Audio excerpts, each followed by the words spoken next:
Fame, wealth, power. Many of us dream of having such things under our belts, but for many people, celebrity comes at a cost. Between the intense pressure to have a certain look, the scrupulous way in which artists are exploited for profit, and heavy scrutiny from the public, a serious toll is often taken on individuals in the spotlight. And maybe that's why some celebrities simply disappear. They bow out before it gets too much. But it's also possible that something more tragic or even sinister is afoot in such cases. We may never know the truth of these situations. Join us in today's episode as we examine 3 strange cases of celebrities who vanished.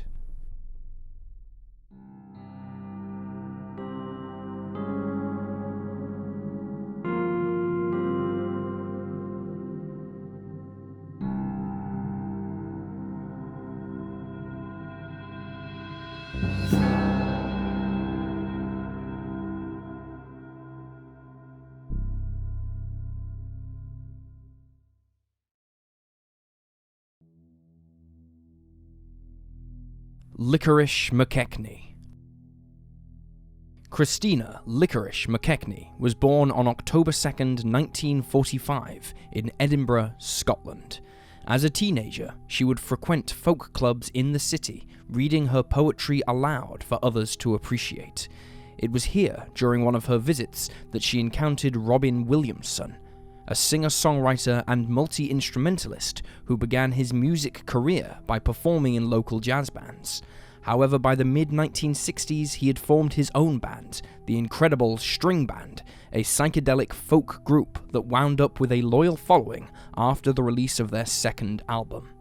They have since been dubbed pioneers of the genre and were especially popular within the British counterculture of the 60s and 70s.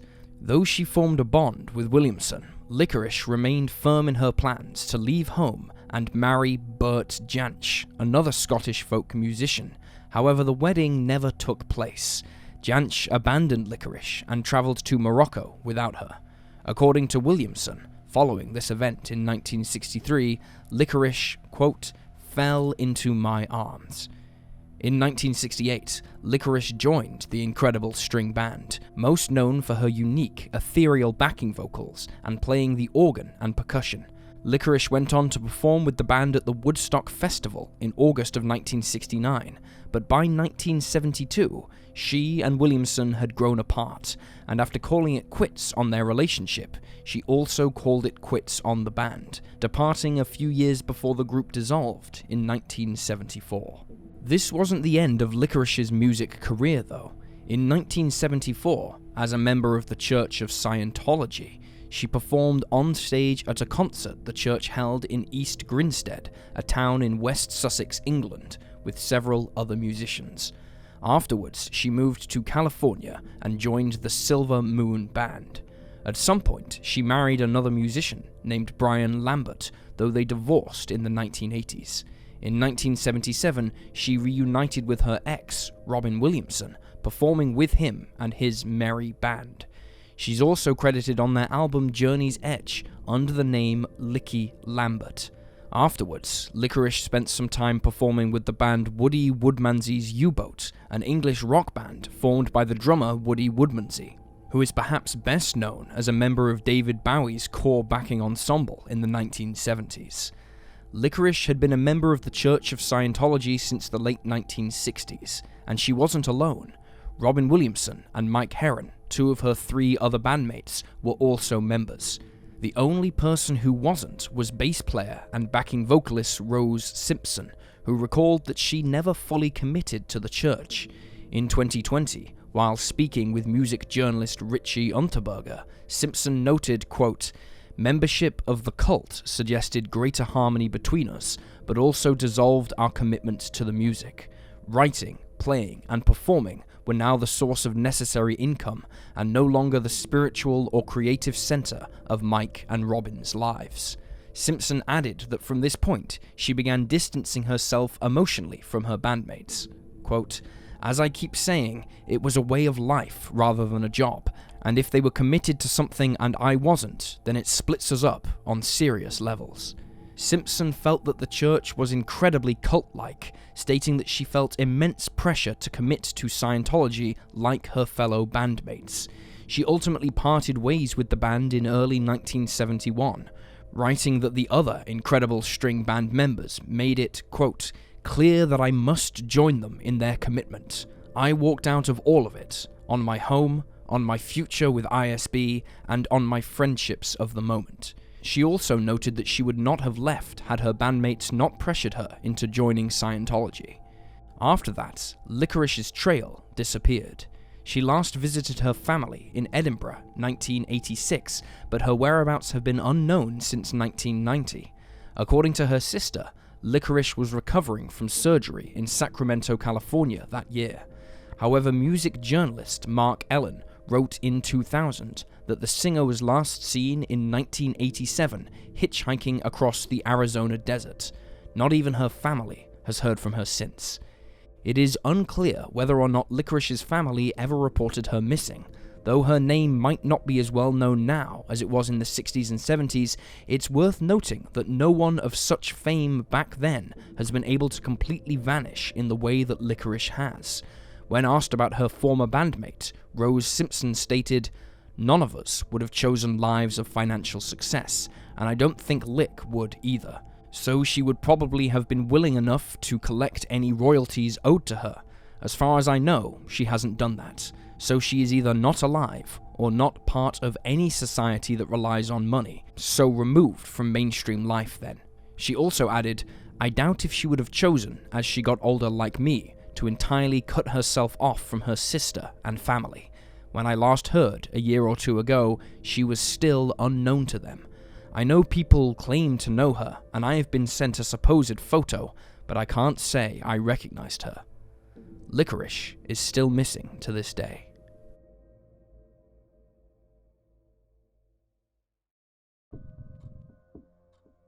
Donald Scott Smith. Born on February 13th, 1955, in Winnipeg, Manitoba, Canada, Donald Scott Smith, better known by his middle name, was a talented musician from an early age, where he began studying guitar before moving on to bass at the age of 12. It wasn't long after that he got his big break, when, while studying at the University of Manitoba, he was approached by Paul Dean, the lead guitarist of a recently formed Canadian rock band named Loverboy. The original bass player had quit not long after they began playing gigs, and Scott jumped at the chance to live his dream. Loverboy was initially rejected by all the major record labels in the US, but on March 20th, 1980, they signed with Columbia Records of Canada, a label owned by Sony.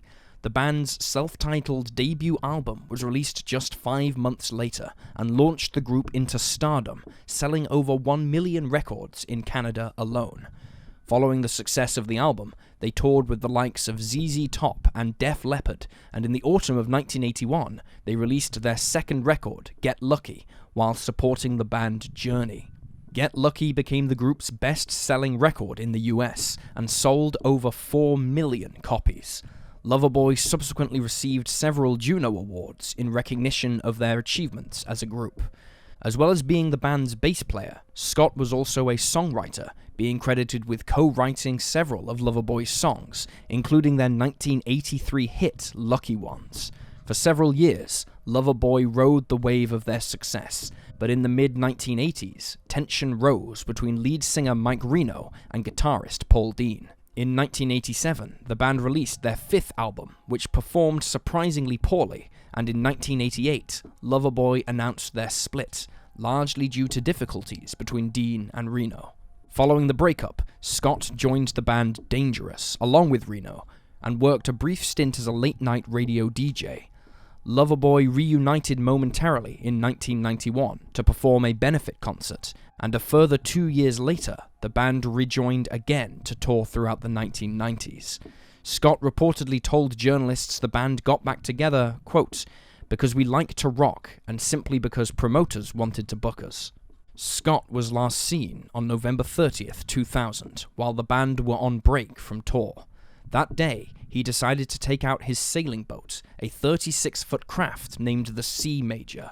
Described as an avid and experienced sailor, he aimed to sail a marina south of LA with his fiancée, Yvonne Mayett, and longtime friend Bill Ellis, who'd been a roadie for Loverboy during the 1980s.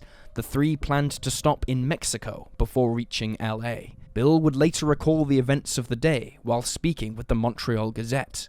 Quote, "We were just 2 hours out from the dock in San Francisco. 1 minute he was there, and the next he was gone. It happened very, very quickly." According to reports, the day had started okay. There was a little bit of fog, but the winds were calm. But around 4:48 that afternoon, weather conditions suddenly turned. Both Bill and Yvonne were below deck when a 25-foot wave hit the boat, knocking it to its side and tearing the steering wheel from the vessel. Bill stated, "I went down below to change into my foul weather gear so I could relieve Scott, and then the wave hit and the boat went over on its side. Within seconds, I went back up and Scott was gone. We turned back around, but couldn't find any of the debris or cushions or the man overboard pole." 20 minutes later, following a distress call from the Sea Major, a Coast Guard helicopter arrived. 2 boats reached the scene 10 minutes later. There was no sign of Scott, and the worsening weather conditions meant that the search had to be called off prematurely. The search for Scott, or his body, continued the following day, but was ended that afternoon by the Coast Guard. Bill, along with his friends and family, hired a private team to keep looking until Sunday. Unfortunately, there was no trace of the 45-year-old. He was pronounced missing and presumed dead. He left behind 2 young children, along with his fiancée. In 2007, Loverboy singer Mike Reno reflected on the news that one of his closest friends was gone.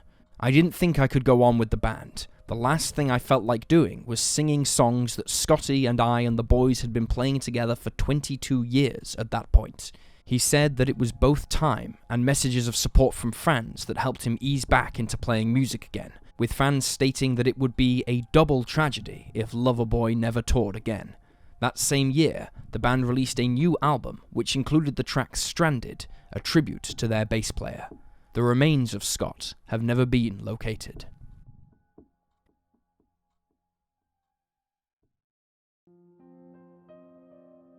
Ylenia Carrisi. Ylenia Carrisi was born on November 29, 1970, in Rome, Italy. She was the oldest daughter of Albano Carrisi, a famous Italian singer and actor who has sold over 25 million records, and Romina Power, an LA-born actress and singer, and the second child of prominent Golden Age Hollywood actors Tyrone Power and Linda Christian. Ylenia's acting career began at a young age. When she was 13, she starred with her parents in a movie called Champagne in Paradiso. 6 years later, she became the letter turner on the Italian version of the show Wheel of Fortune. Despite the stardom in her blood, Ylenia didn't seem to take much to acting or singing. Instead, she wanted to become a novelist. She moved to London, England, and began studying literature at King's College, where she was noted to have received the highest marks in her class. Something seemed to be stirring, though, inside Ylenia. She began thinking about the idea of traveling solo. Her mother stated that she wanted to, quote, find characters for a book she was writing. Ylenia decided at that point to put her studies on hold so that she could go on an adventure alone. She returned to Italy and sold her belongings so that she could fund the trip by herself, taking only her backpack and a journal. She then flew out to South America, beginning her journey in Belize, where she spent several months. On Boxing Day 1993, she decided that it was time to move on and traveled to New Orleans, Louisiana. In New Orleans, Ylenia stayed at the now-defunct Le Dale, a hotel located at 749 Charles Street in the French Quarter of the city. According to the Doe Network, she was staying at the hotel with a 54-year-old street musician she had met in the city in the summer of 1993. Back then, she had been in New Orleans on holiday with her parents. While they moved on to Florida, she stayed behind to paint and write. However, she fled to Florida 2 days later, claiming that 2 men were trying to drug and kill her. Further details about this incident do not appear to be available. Ylenia last had contact with her family on January 1st, 1994, when she phoned her parents. She was last seen around January 6th. Hotel staff claimed that she left around noon that day and never returned. She left all of her personal belongings behind, including her backpack and passport. The man she was staying with remained at the hotel until January 14th, when he attempted to check out and pay the bill using traveler's checks made payable to Ylenia. For weeks, Ylenia wasn't seen or heard from. Her parents reported her missing on January 18th. Police efforts to find her were fruitless, and her family remained with more questions than answers. Then, at the end of January, a security guard working at the Audubon Aquarium of the Americas came forward to claim that he had seen the young woman on the night of January 6th. He claimed to have found her at around 11:30 p.m. in Waldenburg Park on the west bank of the Mississippi River, where she was sitting on a pier. She described the woman as blonde, between the ages of 18 to 24, and said she was wearing a jacket and floral dress.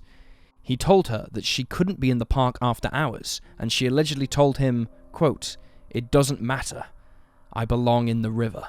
She then plunged into the water and swam towards the center.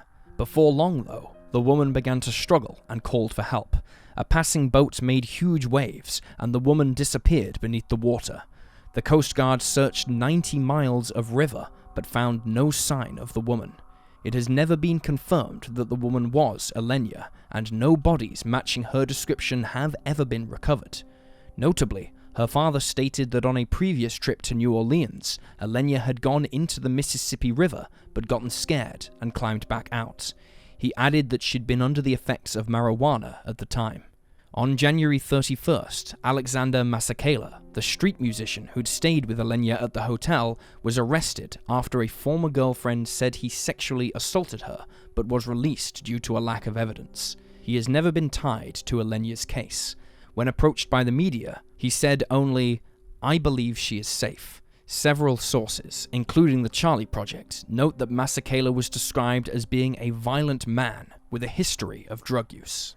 He reportedly wanted sexual favors from Ylenia, who refused him and specifically asked for separate beds in the hotel room. Despite the testimony of the security guard, Ylenia's parents theorized that she had been taken hostage and was being held against her will. Their beliefs were deepened by the numerous unconfirmed sightings from up and down the country. In 2008, a German magazine reported that Ylenia was alive and well, living in a convent near Phoenix, Arizona. Her parents found the publication of this article distasteful, with her father calling the story shameful speculation containing not a bit of truth. Ylenia's father had declared her dead in 2013, believing his daughter died the night she went missing. Her mother, meanwhile, has said she believes she is still alive. Quote, "As a mother, I know Ylenia is still alive, somewhere. I'm absolutely convinced." Romina and Albano's marriage disintegrated, in large part because of Ylenia's disappearance, but the two seem to be on good terms and continue to make music together. Ylenia Carrisi is still missing. She is described as a white woman with blonde hair and green eyes. She is between 5'7" and 5'9" and was 120 pounds at the time of her disappearance. If she is still alive, she will be 53 years old. Anyone with information about her case should contact the New Orleans Police Department at 504-658-5315. And there you have the facts. Please leave a comment down below with your own thoughts and speculations, and remember to like this video and subscribe to support the channel. Thank you for watching. Stay alert, stay safe, and I'll see you next time.